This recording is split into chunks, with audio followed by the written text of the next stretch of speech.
Folks, thanks for coming along tonight on this warm evening to hear our discussion on Australian politics in the lead up to the 2025 election. And both of our speakers make welcome returns, and they're well known to you. So I'll introduce them briefly. Joe Hildebrand, an Australian journalist. He's a TV host at Sky News and also a regular Sky News contributor. And he's a columnist with the Daily Telegraph, the Herald Sun, the Adelaide Advertiser and the Courier Mail. And Freya Leach is Director of the Centre for Youth Policy at the Menzies Research Centre, and she's also a Sky News contributor. So we're going to start with Joe, and we're going to go to Freya. They'll speak for about 15 minutes each. We'll come to questions and discussion and finish no later than the top of the hour. Joe Hildebrand, welcome back.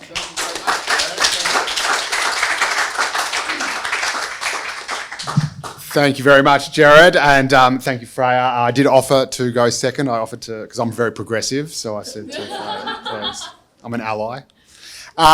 It's lovely to be here. Obviously, 2025 is a huge year in politics. You'd be a fool, as Gerard is fond of saying, it's always unwise to make predictions in politics, especially about the future.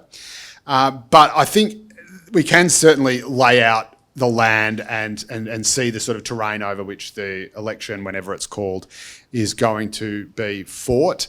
I think we'll see two very different styles from Peter Dutton and Anthony Albanese, obviously. Albo is instinctively and I think intellectually more of a tactician than a strategist. He is someone who is used to sort of getting things done. He is someone who is used to winning sort of battles rather than planning wars. And so I think you will see from his and Labor's point of view, and you're starting to see a bit of it already, but a real sort of seat by seat. It's kind of a bit like urban warfare, you know, street by street, block by block. He's going to be fighting for sort of seat by seat, whatever you want. If anyone is in an electorate on less than 5% and you want a swimming pool, now is the time to ask.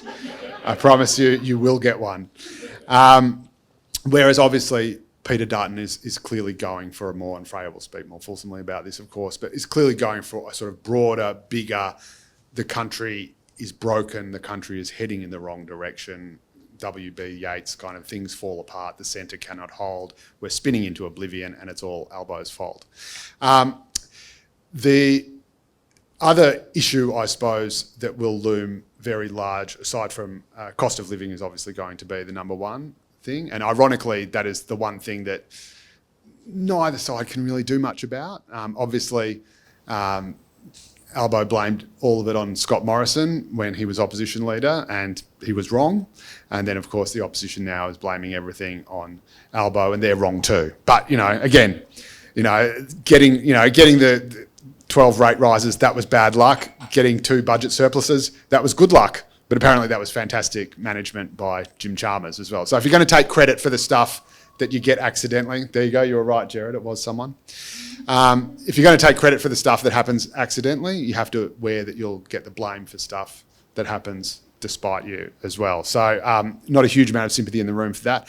The other big thing will, of course, be anti-Semitism in the community and the impact that that has on the result. We saw, obviously, the Greens just completely dive in Paran in the Victorian state by-election on the weekend. That was obviously a cause for great celebration the world over. But it does just show, I think there is a huge amount of, I think, community concern. I think you see that the loudest members of the community are often extremely anti-Israel and pro-Palestine. And I think the vast majority of people just sort of put their heads down, they don't say a word, but they are, I think, very uncomfortable. I think the prevailing view is, look, we don't care what happens over there, we don't know what your problem is with each other or whatever, but just don't bring it over here. We do not do this here, we do not want to see it here. We don't care whose side you're on, we don't care who started or who killed who. Whatever is happening here, and who is doing the bad stuff here, that's what we care about. And I think overwhelmingly the perception is that it's Jewish people who are being far more targeted here than anyone else. Pretty accurate perception, obviously. And that will have an interesting impact. I'm not sure how it will be felt across the board, but certainly, Dutton, so on that kind of values stuff, if you like, Dutton can afford to be much more unequivocal, much more overtly, pro-Israel, and Labor, of course, is constrained, and it is a fact, and that is because, aside from everything else, but Dutton does not rely, the coalition doesn't rely basically on a single Muslim vote. They don't need any of them. The seats that are have the largest Muslim populations are simply just not in play for them at all. And we know that, of course, we have a sort of weird new movement that's sprung up on the left, or it would seem on the left, certainly the what you might call the sort of fundamentalist side of the equation. And they, I don't think, the Muslim votes or Muslim voice, whatever they want to call themselves, they won't be an electoral threat to Labor in those seats at all, I don't think. But it is just one of those things. It's not that they're going to beat them. It's just a little tether that stops Albo and others being able to project to the community what they would really like to, I think, on the anti-Semitism and the discontent. It just means they can only be sort of 90% instead of, what you might call a Chris Minns 110%. And the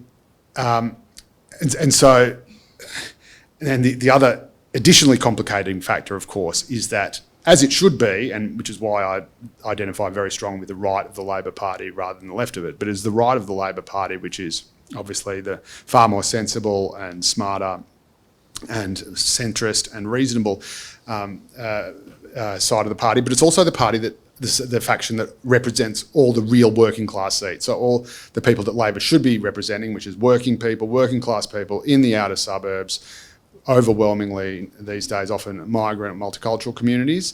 That's Labor heartland, and that is where the right is. The problem is that, of course, that's also where those large Muslim populations are, and so they have to worry about that stuff. So, in other words, the sort of people who would normally be right in the centre of Australian politics, who would usually be in the, Labor Friends of Israel, and which was, of course, started by the right, and I think once boasted Bob Carr as one of its members, although that may have changed recently. But again, these sorts of initiatives, Hawke was front and centre as an absolute stalwart in support of Israel. But the sort of people who would be doing that these days are the ones that now have to worry about that Muslim vote in their seat. And so, again, they're just tethered, and that makes it difficult for them. And it's also probably one of the reasons why Labor thinks it's probably better and easier to run a sort of seat-by-seat, local issue-based campaign. So you'll be talking about one thing in Watson and another thing in Tangney. They will be different and hopefully not too contradictory. So they won't. So that will be, I suppose. Again, you've got the Labor Party going through what the coalition is also kind of going through, with having to appeal to the Teals, for example, and those sort of more, robust conservative social values in the outer suburbs that they're going after. So, and like with that, Labor has its own problem with, the Greens and having to think about inner city seats. It thought it was going to win 2 or 3 easily in Brisbane. It ended up losing one. There is certainly a bit of optimism, and Albo is nothing if not an optimistic bloke. I think his confidence is both his best asset and his worst liability. But he is confident that he will win government, and confident that thinks perhaps he may even scrape in with a majority. He think they think they might pick up 2 out of the 3 seats in Brisbane that went to the Greens, with Ryan going to the Libs. Max Chandler-Mather is hopefully in all sorts of trouble. The Greens have a lot of hyphenated surnames in their party, and this is something they're just going to have to reckon with. There may be a cull of them, hopefully, in May. And that's another challenge for Labor as well. So you've got the sort of the Muslim votes in those seats. You've then got the Greens. We all know that Labor relies on Greens' preferences to get elected. That's no secret. But Labor hates the Greens at the same time, and the animosity has never been higher. It is personal as well with Albo because they blockaded his electorate office, and they try to steal his job every single election as well. Like, he's one of the MPs who the Greens specifically personally target every time in Grayndler. They never get very far, but when he retires, that may be a different story. But so you're sort of living with this, monkey on your back, if you like, and so that will be another challenge. One of the ways, and I think I might have mentioned this last time, it was in its embryonic stages, but it has come to pass in the Queensland state election, and will also in the federal state election, is that they will probably deal with their first preference, or their second preference rather, in their how to vote cards, goes not to the Greens anymore, but to, and I'm not sure how much support this will win in the room, the Legalised Cannabis Party, which was started up by Jeremy Buckingham, who's an ex-Green, became very disaffected with them, and has positioned this party as being quite sort of libertarian, neither left nor right, in favour of freedom and targeting demographics like tradies who prefer to have a smoke instead of a beer after work. You can rest assured I'm still a full-blown card-carrying alcoholic.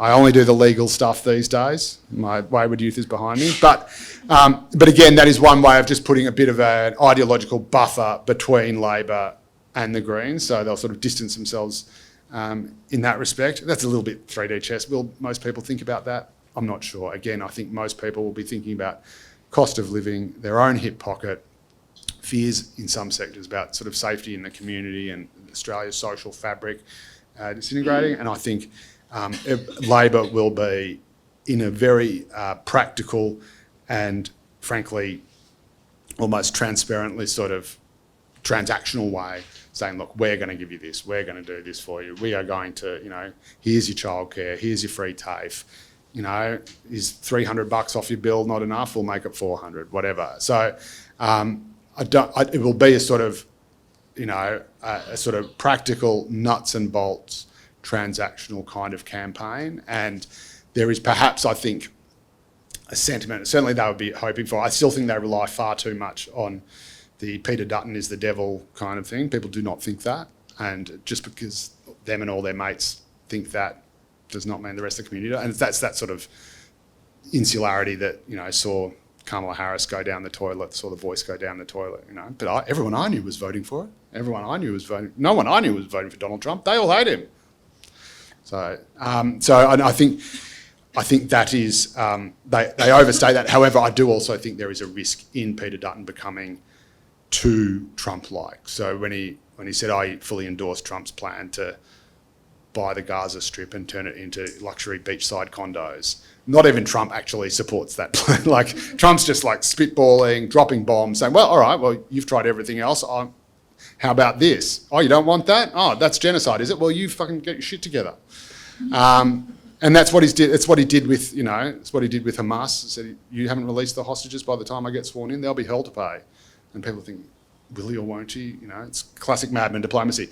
And so that sort of thing works with Trump strutting on the world stage. It works in the US where you've got to get out the vote and you're already pretty politically sort of activated by the time you get to the ballot box. It doesn't work that much in Australia, which is basically based where the most apathetic voters end up determining who is in the government, not the ones who are most driven by real sort of ideological red meat values issues. So, it might make his base love him even more, and it will have, my beloved colleagues at Sky jumping up and supporting it. But, what happens to women voters? What happens to any hope of recapturing the Teal seats? If he stays the path, keeps on with the anti-Semitism stuff, maybe picks up a couple of seats in Melbourne. But if he looks like he's becoming too full-blown Trump, the genteel kind of, soft libs, the moderates will, the ladies who lunch in the leafy suburbs will start to think, oh, not sure if we want that. And my understanding, well, I know there's focus group sort of research to support that. So that's just a few thoughts. I'm going to shut up now and hand over to Freya, who's got far more interesting things to say. Thank you.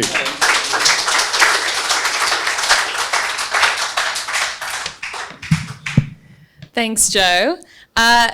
I think heading into the 2025 election, Australia really finds itself at a political crossroads. The latest polling seems to indicate what many of us in the room would suspect to be the most likely outcome, which is a hung parliament. On a two-party preferred basis, currently the coalition is leading with 51.5%, Labor's trailing with 48.5%. At this rate, neither party will be able to form a majority in their own right. They will need support from the minor parties or the independents to form government. If we break it down even further, the coalition's primary vote is now sitting around 40.5%, significantly higher than at the last election. Labor's primary vote has collapsed to 29%. The Greens are down to 11%, their lowest since November of 2022. One Nation's dropped to 4%, and the Independents have slipped to 9.5%.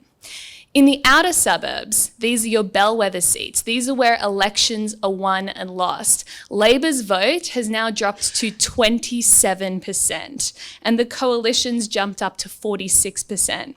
So this is a clear sign that those bellwether seats with middle-class, ordinary Australians are looking for an alternative government. In this next election cycle, it's also important to note that every single vote is up for grabs.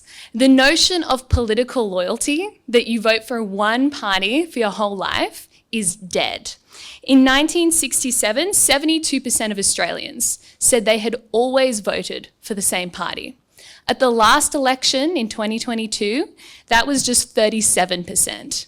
So each party needs to win every single vote, and they can't rely on their traditional base to show up. In 2022, this obviously hurt the Liberals in teal electorates, but this election, I believe it will hurt Labor in the traditional red wall electorates.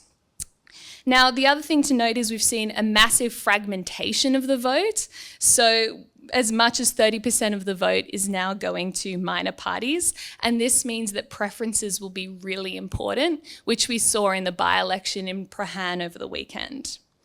Now, at the last election, Labor scraped into government with 77 seats. They later added Aston in the by-election, bringing their total to 78, and the coalition holds 57 seats. For Peter Dutton to form a government in his own right, a majority government, he would need to win around 19 seats. That is an enormous task. To finish ahead of Labor, they would need about a 3.6% swing nationally, but to form a majority, it would be around 5.3%. If we look at political history, a first-term government has not been voted out since 1931. So it would be an enormous feat. And then you also had the added complicating factor that the person leading the new United Australia Party was a defected Labor treasurer. So to get rid of Albo in one term would be truly historical.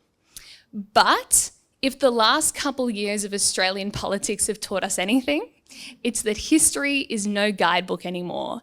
Anything can happen. Every single vote is up for grabs. And I think this election, we could see something truly historic happen. Now, saying all that, and despite my optimism and my bullishness on Dutton, the most likely outcome at this stage is a Labor minority government. But don't get me wrong. Don't become complacent, because this is the worst outcome for the country. For Australia to be held hostage by a bunch of radical minor parties, the Greens and the Teals, will be an absolute disaster. If Labor is forced to govern with them, every piece of legislation will come at a cost. Serious ideological concessions to those on the far left. If you think anti-Semitism is bad now, if you think Labor is weak on Israel now, just wait till they have to rely on the Greens to get anything done. So now I've established where everyone's sitting going into the next election, I'm going to dive into some of the themes and the drivers. Now, personally, I think the most important thing to think about this election is that this is the most ideologically distinct election we have seen probably since Whitlam won in 1972. The left of the Labor Party is up against the right of the Liberal Party. The philosophical differences between Albo and Dutton could not be more stark. In preparation for this talk, I went back and read Albo's maiden speech that he delivered in 1996. It was extremely boring and definitely shows no one ever expected him to become Prime Minister. He spent half the time talking about the no aircraft noise party, really dealing with the big issues. But apart from the aircraft noise, he described himself as a democratic socialist, a firm believer in big government, high spending, and public sector expansion. He said, governments and commentators must look beyond the bottom line and monthly accounts. Such an approach distorts policymaking and long-term vision. He also argued that Australia must have interventionist economic policy that is targeted at the specific needs of different regions and communities. This is ultimately the philosophy that underpins every single decision Anthony Albanese makes, a belief in more government, more spending, and more regulation. It's not liberal propaganda, it's straight from his maiden speech. On the other hand, Dutton represents a completely different approach, one that prioritises fiscal responsibility, national security, and individual freedom. And interestingly, as a side note, in Albanese's maiden speech, the only time he mentioned defence was to talk about disarmament. So that tells you everything you need to know about his views on national security. In Dutton's 2002 maiden speech, he said, "I'm a strong advocate of the rights of individuals, and I'm certainly an advocate of minimalist intervention by government in our lives." This philosophical contrast between our two alternative prime ministers will trickle and is trickling down into every single policy that they're announcing and their approach to the key challenges facing our country. So the decision for Australians going into this next election could not be more clear. A socialist, a democratic socialist, or a free market liberal. Now, the one issue that's going to be front of mind for most voters around the country is cost of living. Here we see the ideological difference between Albo and Dutton on full display. Albanese's solutions are energy rebates, wiping 20% of HECS loans, and increasing a raft of welfare payments. Since the election, he has abided by his big government philosophy, spending an extra $347 billion. Total government growth in spending has accounted for 55% of all GDP growth in the last 2 years. And true to his desire for a strong public service, he's added 36,000 bureaucrats. So the essential strategy is to spend more and subsidise more. And that is consistent with what we know about Albanese's democratic socialism. Now, Dutton's answer to cost of living could not be more different. His solution is, instead of spending more, it's actually to cut spending. Instead of expanding government, it's to rein it in. And that, he hopes, will be the solution to inflation. Now, the question is, which approach will Australians side with? Big government or small government? Because that is the fundamental choice on offer to Australians this election. Personally, and I was told this is not a proselytizing talk, so I won't insert too many of my personal beliefs, but the reality is that when governments spend money, they do it in one of two ways. They either raise taxes directly or they tax you in inflation. It is that simple. And over the last 2 years, the amount of income tax Australians have had to pay has gone up by 23%. Because when you have inflation, you have bracket creep. And so the government's revenues are being buoyed by our higher income taxes. And so that's how Albo plans to spend a lot. Inflation itself is a hidden tax because it reduces our purchasing power and our living standards. Since the last election, households have seen an 8.7% decline in real disposable income. We have had the worst collapse in living standards in the OECD. Real disposable income today is 2% lower than it was before the pandemic. In the rest of the OECD, it's 7.8% higher. So there is absolutely no question that the inflation of the last 2 years has hurt Australians, and it has hurt them bad. And it's a direct result of government spending. Now, this is not to absolve the Liberals of all responsibility. The massive fiscal and monetary expansion over COVID was atrocious. And I'm sure many people in the Morrison government, if they could do their time again, they would do it differently. But the reality is that the inflation we're seeing today is a result of this government's spending, because modelling shows that it takes 1 to 2 years for the full effect of spending to be borne out in inflation. So this inflation we're seeing today is a result of the extra $347 billion Labor has spent since the last election. If the coalition can withstand the scare campaign that's already underway, that the Liberals will cut NDIS and cut Medicare, and if they can prosecute the argument that it is government that is the problem and not the solution, it is government spending that is causing inflation rather than reducing inflation, Australians will side with them. Australians are not stupid. They don't want handout politics. They're not that dumb. That is cheap politics. And what we've seen from Albo over the last couple months, he's been zigzagging the country, promising billions of dollars to all sorts of special interest groups, building the pools in the different electorates. Because it is much easier to buy off electorates with one-off handouts like grants, because they mean a great deal to a small group of people and impose just a small cost to the rest of us. So would we really care if he spends $3 billion on the NBN or whatever other idea he got that week? Mostly no. But over time, those small promises add up and lead to a huge burden on taxpayers. And as RBA Governor Michelle Bullock has warned, big spending will keep inflation higher for longer. So I think that really crystallises the economic choice available to Australians. It's big government versus small government, but it is backed up. It's not just pragmatic politics from one side or the other. It actually goes to the political philosophy that Albanese and Dutton each hold. I think the other thing to note going into this election is that it's not just an economic election, this will also be a cultural election. Just a few years ago, the culture wars were consigned to the dark corners of Sky After Dark with Joe. And it was, it was a fringe right-wing thing to talk about two genders or not believing in affirmative action or any of those sorts of cultural issues. But if the US election has proven anything, it is that the vibe shift and the cultural shift is well underway.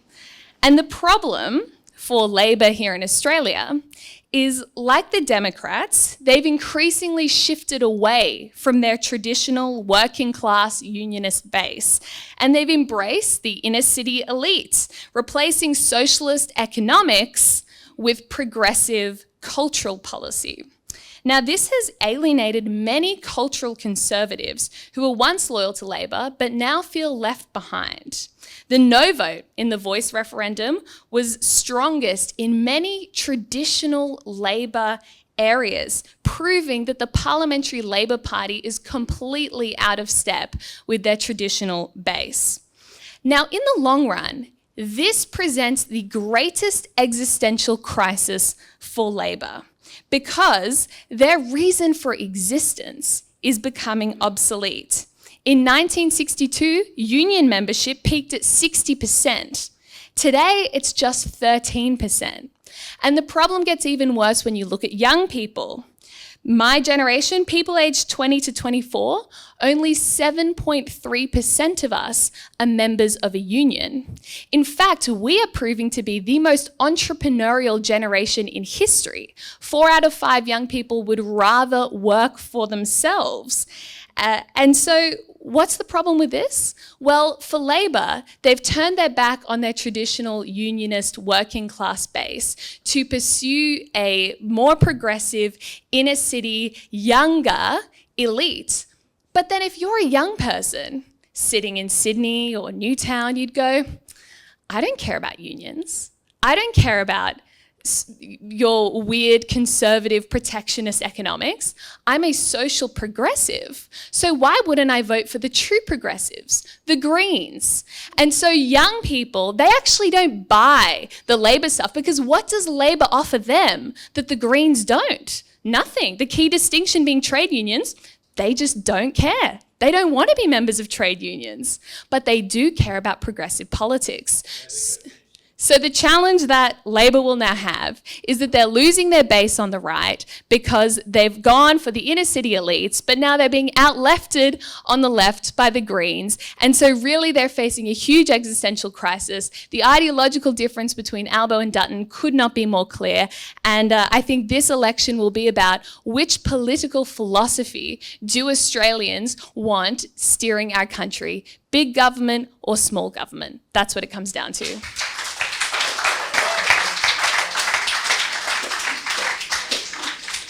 Many thanks to our speakers who kept to time, which is good. So,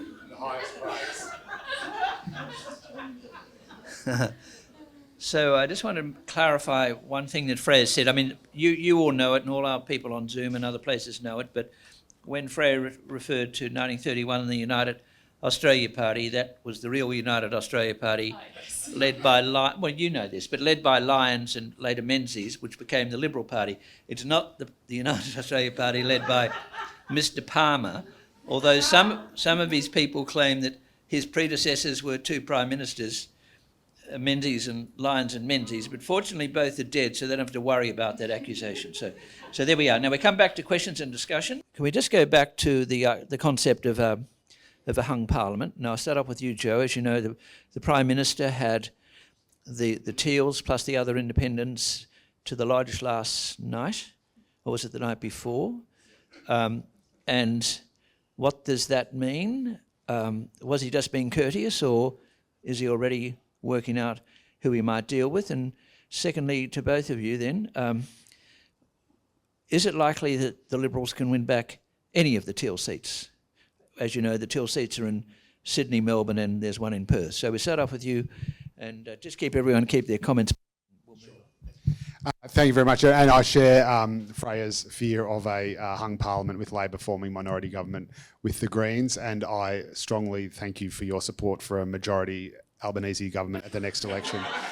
But yes, that is also Labor's greatest fear. So they do not want I can guarantee you there'll be no governing agreement with the Greens come hell or high water. Absolutely no way. So the deal done by Gerard in 2010, that will not happen ever. The Greens can basically take it or leave it. But even then, relying on the Greens to pass legislation is terrifying, and that is the last thing Labor wants. Labor doesn't even want to do a deal with the Teals, and again, there would be no formal deal or agreement or whatever. It'd just be a matter of whether these guys, would support confidence and supply. So, but yes, clearly Albo is nothing if not a pragmatic man. He's a fixer. He knows how to count. He's good with the numbers, and he realises that he's got to get the independents on side, and he is far better off if in minority government forming that and having the independents promising supply and confidence than the Greens. They want nothing to do with the Greens, and even prior to that, they would rather not have anything to do with the Teals. So, there were when, they would talk about things. Strangely, the coalition was counting the same number of independents if they had to form a government. But, Rebecca Sharkey, Bob Catter, those sorts of people, Labor would be hopeful if it won the popular vote, which would be important as having a mandate and the highest number of seats, to be able to say to these guys, look, clearly this is what the electorate want. We would rather work with you than the Teals, and they would rather work with the Teals than the Greens in getting legislation passed. So there's absolutely no way. And what was the second part of...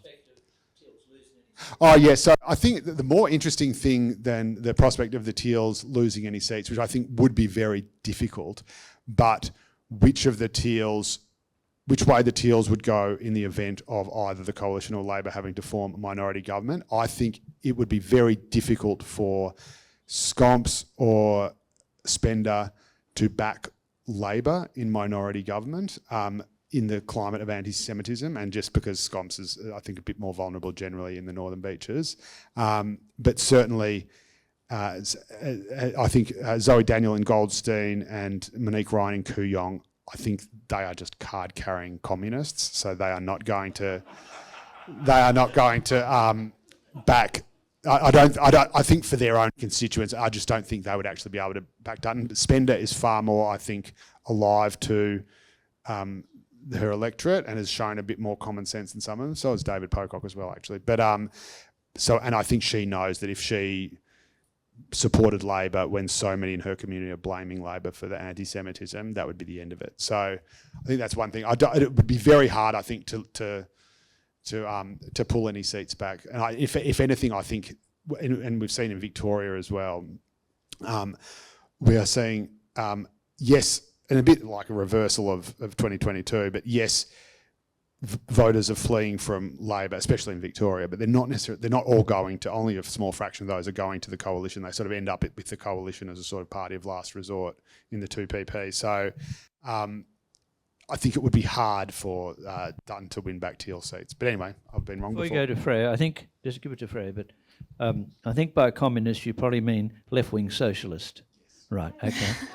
That's clarified. Left-wing socialist. Okay. I'll just answer that one very briefly. I think the important thing to remember with the Teals is that only 18% of Teal voters actually voted for the Coalition in the last election, in the election before 2022. So only 18% of Teal voters were ever Coalition voters. The vast majority of them are tactical Labor and Greens voters. So of that 18% of Teal voters, can we win those back? I actually think we can. I think Kooyong will come back to the Liberals. I don't want to give specific predictions for seats, but I think, no, there's a very good chance we can win back quite a number of the Teal seats. I think, obviously, Warringah, where you have entrenched independents, it will be a lot harder, but I think you're only talking about a small number of people, and a lot of those seats are very marginal. Of course, the Teals have a lot of money from Climate 200, but I think with the state of particularly our social cohesion and anti-Semitism,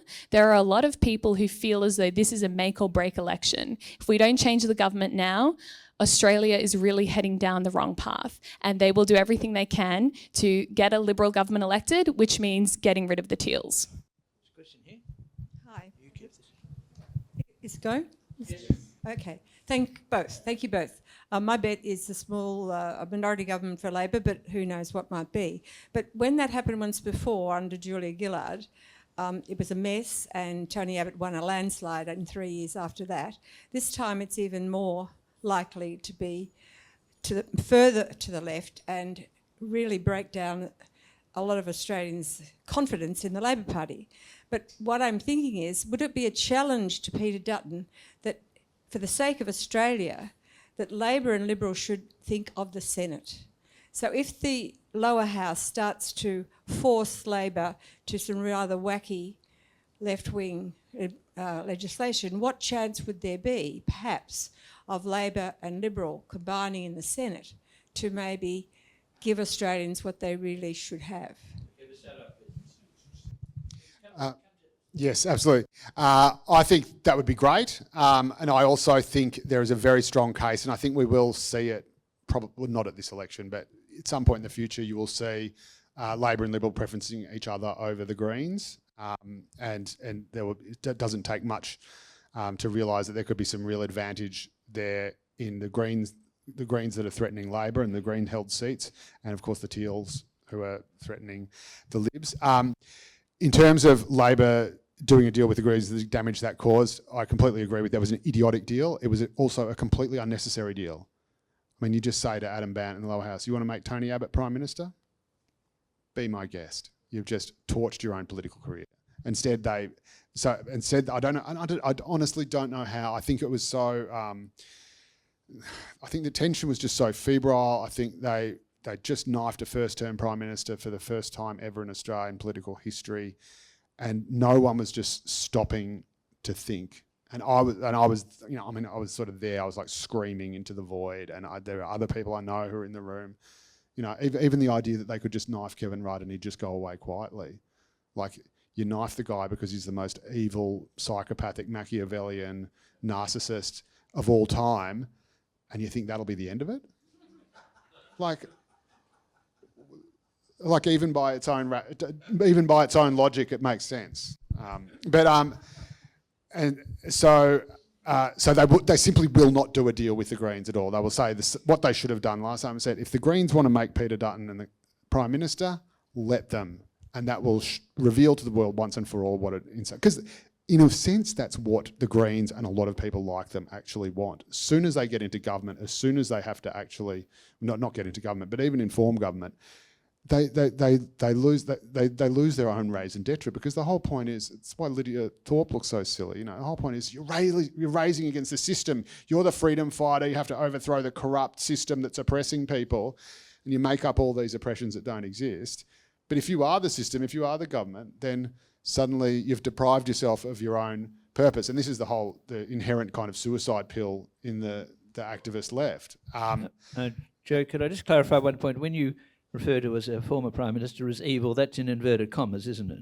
Oh, this is the whole point. This is the reason these people gave for getting rid of him in the first place. What I'm saying is, according to their own internal logic, that this guy is so terrible. I mean, I was on Rudd's side at the time. He's obviously gone a bit different since then. But again, my point was, but by their own rationale, he was so bad he had to go, and yet they expected him to behave like an angel after they knifed him. Thanks for the clarification. Freya, you want to make I don't have much to add to that. I think I broadly agree, and I would say that this probably is an election that's analogous to 2010, 2013, where if we do see a minority Labor government, the next election will be a landslide for the Liberals. down the back, Yossi. I can't get in there, so you can. Thank you for that. Yep.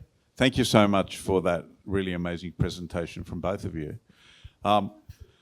Morrison was worth about 3 to 5% to Labor at the last election. He was very much on the nose. He was hated. A lot of that will come back to the Liberals, I think. Then you've got the cost of living. People are very angry about that. They are very angry about the social cohesion situation and the racism that's been allowed, the anti-Semitism that's been allowed to run rampant in the country. So I actually think that it's going to be a landslide this time. I don't agree with you that we're going to have a minority government. And I think that a number of the Teal seats are very much in play. And I think a lot of the Labor seats are in play. So I think the view is now, and also when people are polled, usually when they ask who they're going to vote for, then they don't readily admit that they're going to vote for something who's not liked. Now, Peter Dutton is not hated, but he's not liked. So it's like no one voted for Trump, but Trump won. It's the same situation here. So if you add all of these things up, now the Liberals only need another 2% primary vote. Yeah. Another 2% in the next 3 months. Yeah. Thank you. Yeah. We got it. Okay, brief responses. Brief response, yes, I love your thinking, Yossi. I'm hoping that's true as well. And I think, you can't underestimate the pain that people in the outer suburbs are feeling. The average mortgage, you're having to pay an extra $50,000 a year on your mortgage. That hits people. Where do you find $50,000 a year after tax for for your mortgage. You don't. And so do not underestimate how powerful that is. And I think you're right, the teal point, it is just an overblown issue. Again, small percentage, only a small percentage wherever actually Liberal voters, and the toxicity of ScoMo has not carried over to Dutton. And actually, Albo's weakness is his weakness, and Dutton's strength is the way he is perceived as strong. So if anything, some of the attack lines that Labor tries to use against Dutton, saying he's this evil, mean, nasty guy, those are the very things that will actually help him to differentiate himself to Albo. Okay, brief response. I think there are a couple of key differences. One is I think the electorate is very, very frustrated at Albo. I don't think it hates him. I don't think there is a visceral level of hatred there, and there was, and I did not approve of it at all, and I called it out at the time, but there was a visceral hatred of Scott Morrison. There was a kind of ick factor among women voters, and there was just a crazy fury, and we saw that ugliness in all those teal seats. So I think that's a difference. I think people think that Albo has been a bit slow or a bit useless or hasn't quite stepped up to the mark, but I think the sentiment is they want him to do better and to improve rather than to just change ship. And if you talk, and I know history is no guide, but if you talk about the Scullin thing, it took the Great Depression plus a complete implosion of the Labor Party, a mass defection, the schism between Jack Lang's Labor in New South Wales and the Feds, and it took that for Australians to boot out a government after just one term. I think there is something slightly internalised about, even after they knifed Rudd, Gillard still scraped in minority, because I think there is something internalised among Australian voters. And let's not forget that most Australian voters are completely apolitical and disinterested, and they vote often, reluctantly, or at least the ones that decide elections do. And I will say, look, let's give the bloke another go. Maybe we've just had a rate cut. Maybe some of that money's starting to flow. Things are looking better. The worst stuff's in the past. So Okay, we got that. That's a thought. Okay, now we've got 15 minutes left, and we've got a lot of people, so everyone's got to be brief in their comments and brief in responses. Yeah, The Michael. Teals say they're We can't hear you. Sorry. The Teals say they're independent but have common funding. For example, Allegra Spender. Do you think this election will cause trouble for the Teal brand? Because they all seem to be teal, but they will perhaps be split because of the anti-Semitism. Okay, is the teal brand in trouble? Very brief responses. I think so, and I think the smarter teals like Allegra are working really hard to differentiate herself from the teals. If anything, she's running more on a liberal agenda, talking about cost of living and deregulation and tax reform. But then to those voters, it's like, well, if you're going to vote for liberal light, just vote for the real thing. So I think the teals rightly should be lumped together as a common enemy, and the smarter ones will try and separate themselves, but it's just all politics. And if they were really serious about separating themselves from the Liberals, from the Teals, then they would just join the Liberal Party instead of trying to rip them off. Joe, quick response. Yeah, I think if they are forced to decide who to make Prime Minister, they will split over the issue of anti-Semitism, and Spender would have to make Dutton, have to go with Dutton, otherwise her electorate would completely revolt against her. Whereas if Monique Ryan did that, for example, I mean, the Get Up machine that got her elected, that would be feral. And again, they've got the whole climate stuff, and you've got Dutton's nuclear stuff. Holmes a Court would have a meltdown. It'd be great to watch, but certainly Spender could not support a Labor government in the current climate, I think. Okay, we've got to be very quick. So there's one here, one there. Freya, just on your point on low government and Dutton, there was a suggestion that Dutton is, being a Queenslander, part of the LNP and quite influenced by Queensland politics, which includes that, supposed agrarian socialism of the Nationals that has infiltrated up in Queensland for the Liberals. Do you have a response on that? I don't think that is necessarily true. Like, I think if you look at what he's announced so far, intention to cut the government waste, reduce the number of Canberra bureaucrats, I don't really see what in that screams agrarian socialism.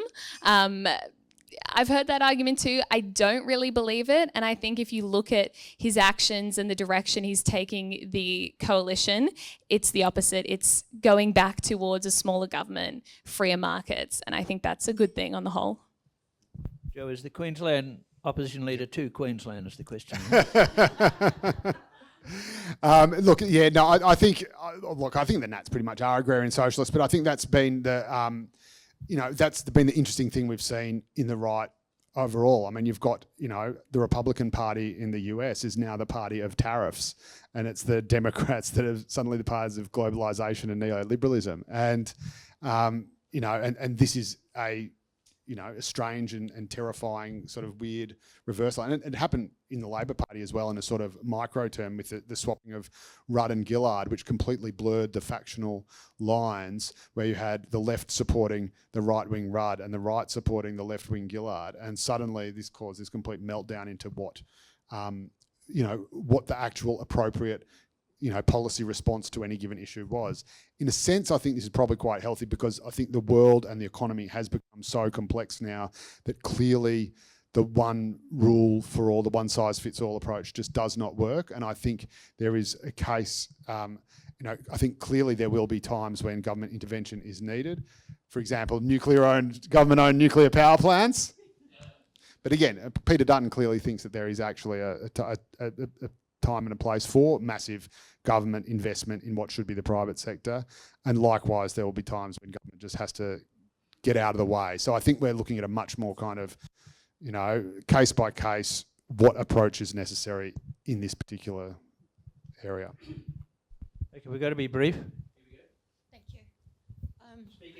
See you on Sky, massive fan, both of you.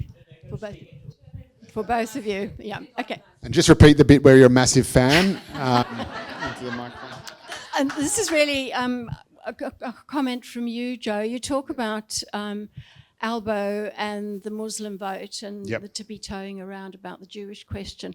I wonder if, like the shy American Trump voters, there are shy Muslim voters who I think by nature are fairly conservative, who must actually look at the Labour Party and the way it's going, and the Greens, and just wonder if they should be supporting them. Yeah, they certainly are. So I suppose there's the two elements. One is the what's happening in Gaza, and then the other is, again, Labor and the left being co-opted by this new progressive inner city left, in which pronouns are more important than paychecks.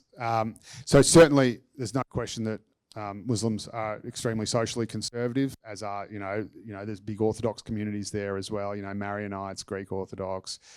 Jews are very socially conservative as well. And that is why, and believe it or not, and again, you've got to bear with me, Albo is trying really, really, really hard to be a centrist, trying really, really hard to occupy the middle. Now, he doesn't have a huge amount of experience at it from throughout his political career, but ever since becoming a leader, he has, and beforehand, in fact, he's deliberately tried to position himself to the right of Shorten, and that was the case he made. While Shorten was, ironically, Shorten was the big pro-business, Labor right guy who would support business and even get his union to support business, and has a history of doing this.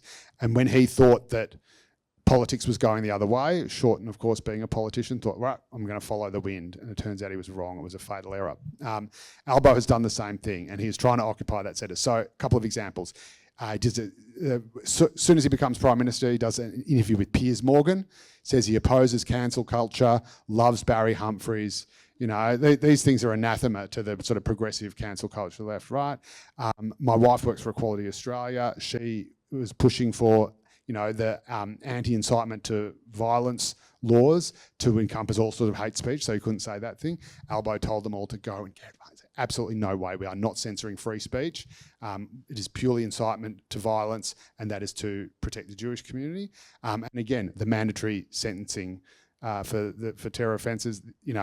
Albo overruled his own ministers and says, no, basically, I want to see them swinging from trees, right? So he is going, same with the census stuff as well. The census, to insert the question about sexuality in the census, Albo said, no, I don't want to touch this. I don't want to go anywhere near it. So he tries to be socially conservative, even though the left is pushing him in that direction. So he is doing his best, but you're right. It is, like with The Voice, it's among the most multicultural communities that are the most resistant to this kind of crazy identity politics stuff. And it is white, rich, inner city progressives who are telling all these ignorant migrants what to think.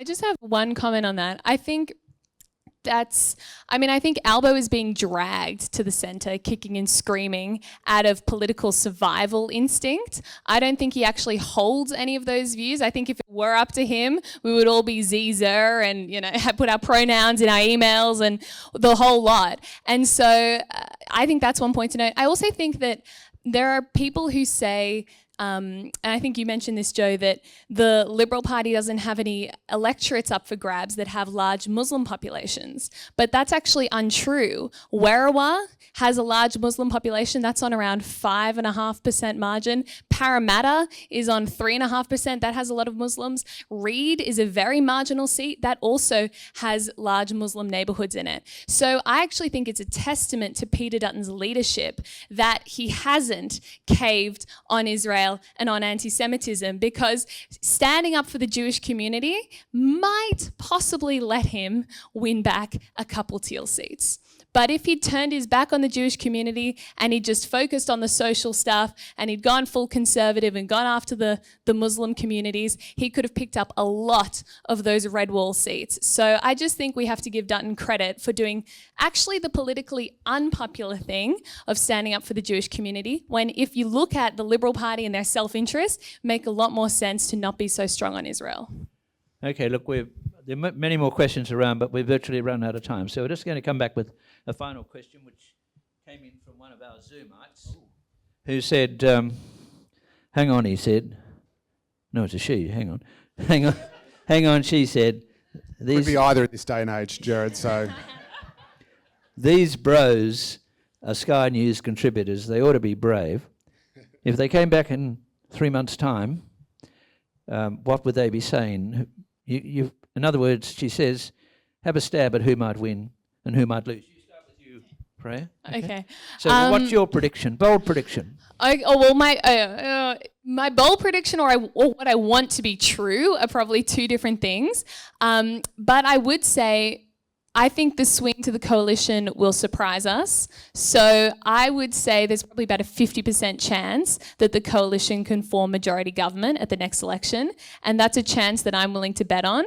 But I don't think that means we can get complacent, because it's definitely not a done deal. It would be a monumental feat of historic proportions and very hard to pull off. But I'm pretty confident in Dutton, and I think that the level of disillusionment in the Australian community and economic pain. Also keep in mind, we've had the worst collapse in living standards since the 50s. We've had the worst economic growth since the recession of the early 90s. We may not be in the Great Depression, but we're in a really difficult time for a lot of average Australians, and we cannot underestimate the pain out there. So I'm feeling good. I'll probably also go for a bit of optimism as well as that. But yeah, I think the coalition will pick up a swag of seats. I don't think they will get as many as Labor. I think a lot of people who are probably telling pollsters that Labor's lost them will think, oh, look, I'll give him another go. I'm not sure if I want to change just now, and they've just done this thing in my electorate, or I've still got this thing, I've got this tax cut, whatever. So I think Labor will scrape home into minority, and I think it will rely on a few independents, obviously, by definition. But I don't think that reliance will extend to the Greens. At least I hope not, because that would be a fate worse than death. So I think a minority Labor government is probably the most likely outcome still.